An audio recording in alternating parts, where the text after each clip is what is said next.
কেন্দ্রীয় বাজেটকে স্বাগত জানিয়ে আগরতলায় বিজেপির জনসভা। কেন্দ্রীয় বাজেট 2025-26কে সমর্থন জানিয়ে আজ আগরতলার প্যারাডাইস চমুনিতে বিজেপি সদর শহর জেলার উদ্যোগে এক বিশাল জনসভার আয়োজন করা হয়। সবাই কেন্দ্রীয় সরকারের বিভিন্ন জনমুখী প্রকল্প বাজেট ঘোষণার জন্য প্রধানমন্ত্রী নরেন্দ্র মোদী এবং অর্থমন্ত্রী নির্মলা সীতারামনকে ধন্যবাদ জ্ঞাপন করা হয়।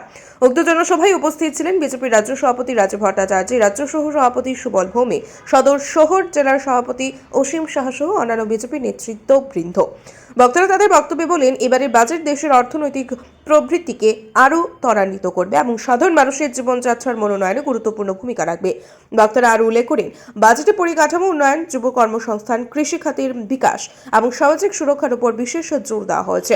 বিজেপির পক্ষ থেকে জনগণকে আশ্বস্ত করা হয় যে রাজ্য সরকারও এই বাজেটকে কার্যকরভাবে বাস্তবায়নের জন্য নিরলসভাবে কাজ করবে।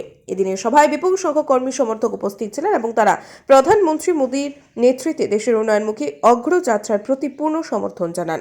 প্রধানমন্ত্রী নরেন্দ্র মোদীজিকে ধন্যবাদ জানাচ্ছি। বন্ধুগণ, অনেক আলোচনা ছিল, অনেক কিছু ছিল, যেহেতু অনেকক্ষণ সময় হয়ে গেছে, আমার পূর্ববর্তী বক্তারাও আপনাদের সামনে রেখেছে, তাই আমি ছোট্ট করে আপনাদের সামনে কিছু মূল বিন্দু আপনাদের সামনে তুলে রেখেছি। আজকে সরকারি কর্মচারীরা, আজকে আমি যেটা বলেছি যে সবকা সাথ সবকা বিকাশ, আজকে সরকারি কর্মচারীরা সবচেয়ে বেশি লাভবান হয়েছে।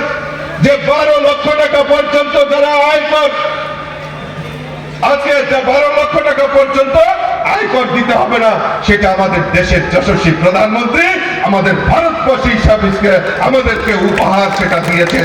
এটা আমাদের গর্ব করে বলতে হয়। বন্ধুগণ, আমরা দেখেছি এই রাজ্যেও বিভিন্ন জায়গায় ওই কমিউনিস্টের চুনোপুটি নেতারা কিছুদিন আগে মিছিল করেছেন, সংগঠিত করেছেন, আন্দোলন করেছেন। কি বলেছে?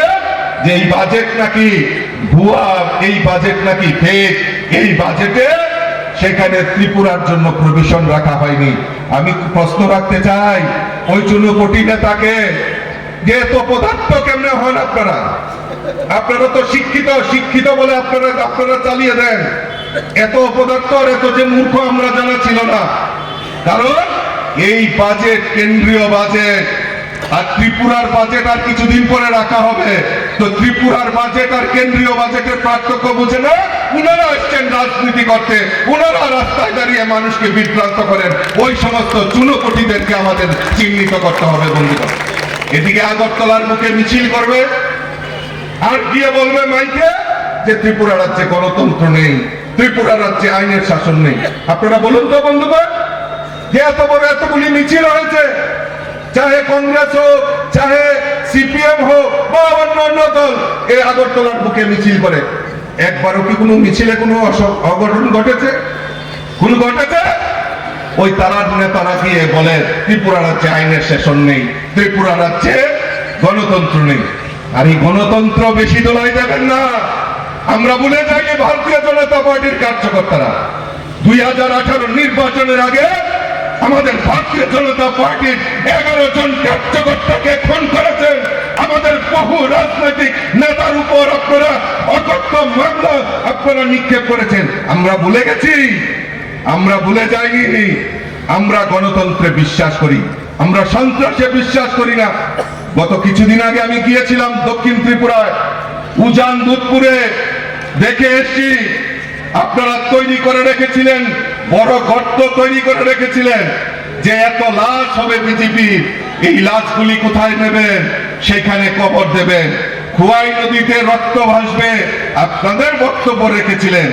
কিন্তু আপনারা বলুন তো বুকে হাত দিয়ে, যে ভারতীয় জনতা পার্টি সরকার প্রতিষ্ঠার পর এই ত্রিপুরার যে একটাও রাজনৈতিক সন্ত্রাস হয়েছে?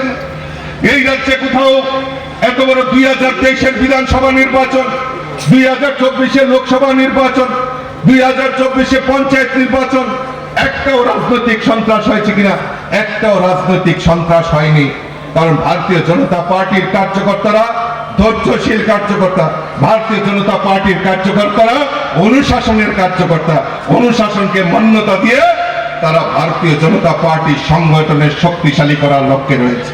তবে আমি বলবো, আমি এখনো জানি যে ত্রিপুরা রাজ্যের বিভিন্ন আনাচে কানাচে ডিস্ট্রিক্টে যারা ওই ক্রিমিনাল কমিউনিস্ট কংগ্রেসের নেতারা সেখানে যেতে পারেন না।